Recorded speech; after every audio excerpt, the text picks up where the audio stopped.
Welcome to MiWeek, and thanks so much for joining us. I'm Christy McDonald. Tonight we start with a closer look at the Education Achievement Authority, the state-created and run district that is taking over the lowest performing schools.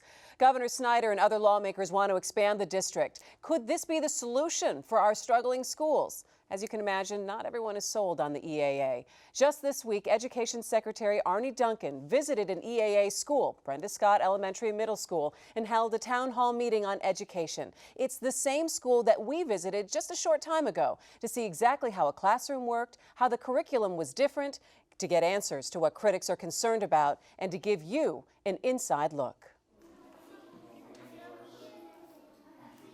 It's a Wednesday morning at Brenda Scott Elementary and Middle School on Detroit's East Side. That means it's language arts time in Hope Gibson's classroom. So come say these words. The students sit in groups, working on different things: word recognition, reading, letter sounds. So it's bend.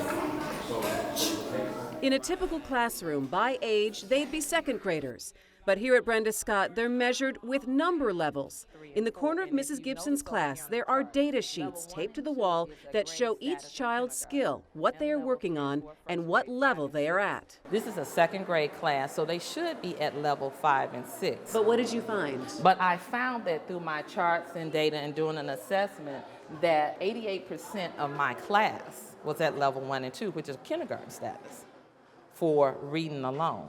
And that 34% of my class for math was at kindergarten, and then 58% was at first grade status. And that gap between grade level and actual knowledge is a reason why Brenda Scott is now part of the Education Achievement Authority, the state-run district set up to take over the persistently lowest performing schools.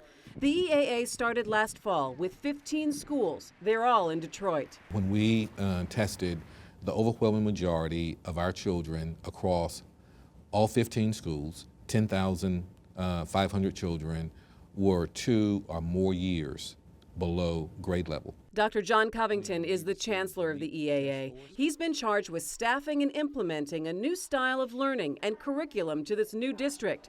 There's a longer school day, and the school year goes from September to August. This framework is not only aligned to Michigan Model Content Standards, it's aligned to the Common Core, which is national standards, and international standards as well. At the heart of the EAA teaching model is meeting students at whatever learning level they happen to be at. Quarterly assessments track each child's achievement and mastery of concepts. Based on results, instruction can be constantly modified to meet the goal of 2 years' growth in a year. If a child is in the 6th grade and that child tested at the 3rd grade level in math, we start the child at the 3rd grade level in math. If the child is in the 6th grade and test at the 9th grade level in math, we start the child at the 9th grade level in math. So wherever you are, that's where we start you. A seemingly simple concept that preliminary results show is working. Covington says not only has there been growth in reading and math in grades 2 through 9 this year, but 40% of 9th and 10th graders have already achieved a year or more growth in math. When you consider the fact that our children were so far behind, and then when you look at the amount of growth that they've made thus far, it is actually mind-boggling. And it says to us that the EAA is the right thing to do and to meet children where they are. But it has taken adjustment, not only from the staff, but students. Mrs. Gibson is a former teacher in Highland Park who just started at Brenda Scott 4 months ago. It has been challenging because for the simple fact that it's a style that the children has to get used to, too. And they have to learn how to cooperate as groups. Do you ever feel pressure then as a teacher now in this new system to help these kids achieve, and knowing that they're measuring the achievement and then that comes back to you? I have always, as a teacher, felt pressure because of the way, even no matter if I wasn't here, it doesn't matter what district. It hasn't been an easy year helping everyone adjust to a new system. Dr. Marquis Stewart is the principal of Brenda Scott. He acknowledges student behavior problems at the beginning of the year. We've stuck to our routines. The behavior has gone down tremendously. I can recall back in September, we might have received 30 to 50 office referrals per day. That has gone down. I can just to give you an estimate now, that's gone down to maybe 3 students per day. The EAA has also suffered from a shortage of funding and teacher turnover that Covington says is around 20%. Do you believe that you have done the best possible that you can do this year? No, I think we could have done better. In all honesty, we've done a good job, but it's not what I hoped for, and financial challenges were there. Not enough professional development for teachers. We still don't have a computer in the hand of every child. We've done a good job, and we're happy with the progress that we've made, but we're not satisfied. Covington is convinced the EAA is making a difference, and so is Governor Rick Snyder, who wants the EAA expanded in the state and no longer just an interlocal agreement between Detroit and Eastern Michigan University. After efforts failed in December, there is a new bill in Lansing. But there are critics of the EAA expansion, not only lawmakers, but teachers and administrators. Dr. Rod Rock is the superintendent of Clarkston Schools. He wants to see more work done within the current system. The intermediate school districts have technical centers. We have alternative schools. We have lots of systems in place that can support learning that are meant to do that. Instead of a system that goes outside of the school code.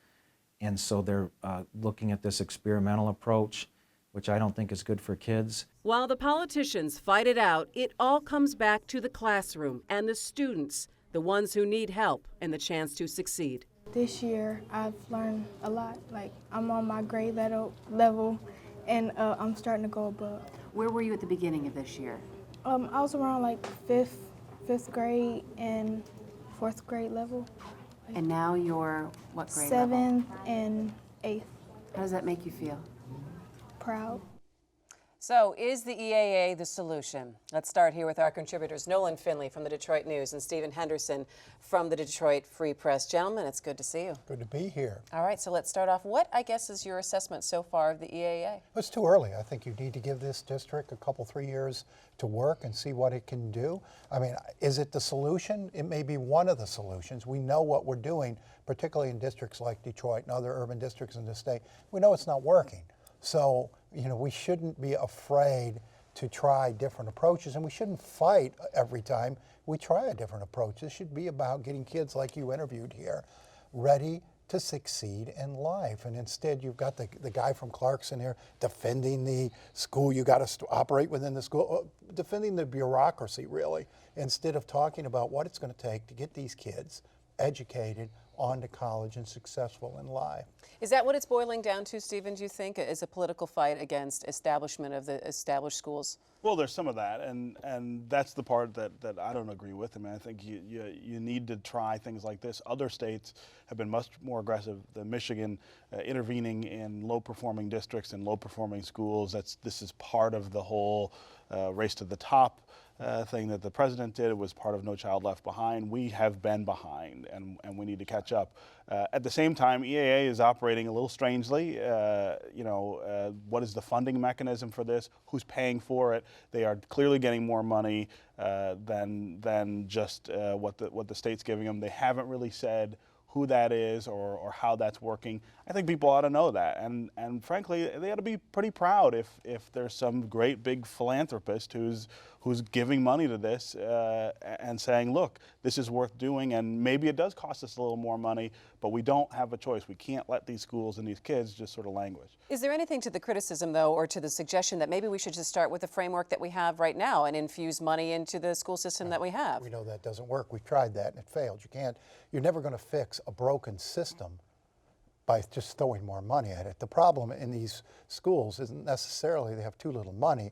They're just doing the wrong things, and they're not focused enough on the children. Now, I had a problem from the beginning of questions about the EAA, particularly in Detroit. You took 15 of the worst schools and put them in this new district to turn them around. Meanwhile, you had to close a dozen schools that weren't quite as bad. And the question I had, it never was answered adequately, is why not close the 15 worst and work on the 12 or so next best in getting them turned around? It seemed like it would be an easier fix. Is there something to that? Well, I think that's one way to do it. I mean, again, I think that the issue is the focus, right? Taking the lowest performing kids, whatever school they're in, and focusing on moving them forward. I suppose you could have done it that way. I mean, there are lots of different models for this that school districts in other places have done. New Orleans has the recovery district, which I think is one of the models that everyone's looking at. Tennessee has a statewide model that is like this. And again, I think as long as you're being upfront about what you're doing, how much it's costing, who's paying, I don't have any objection to it. And I agree with Nolan. You got to wait to see how it works. This thing has been open for 8 months. People are screaming and yelling about it being a failure. How could that possibly be the case? They're almost rooting for it to fail rather than people saying, look, maybe this will save some of these children.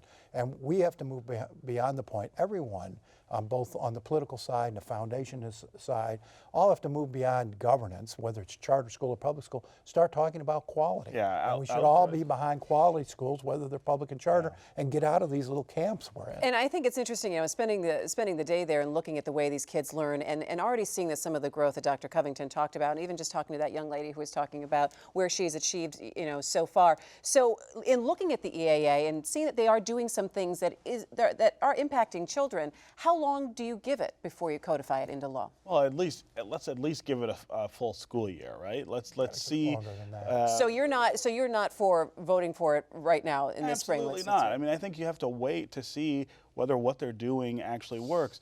They're doing much more close tracking of where the kids are than the public schools are. At the end of the year, they'll see how far did they move all of the kids that they have. Did they move them a full year academically? I think that's the question that we want answered before we say this is a success or a failure, we should expand or what you could pull vote back. on now is a time frame. You could say we're going to let these things play out for 3 to 5 years, and then we'll decide whether it's permanent or not. What you don't want is for these schools to be constantly under attack, people constantly trying to put them out of business, tear them down before they've had a chance to work. Because if they work, we're much further ahead as a state.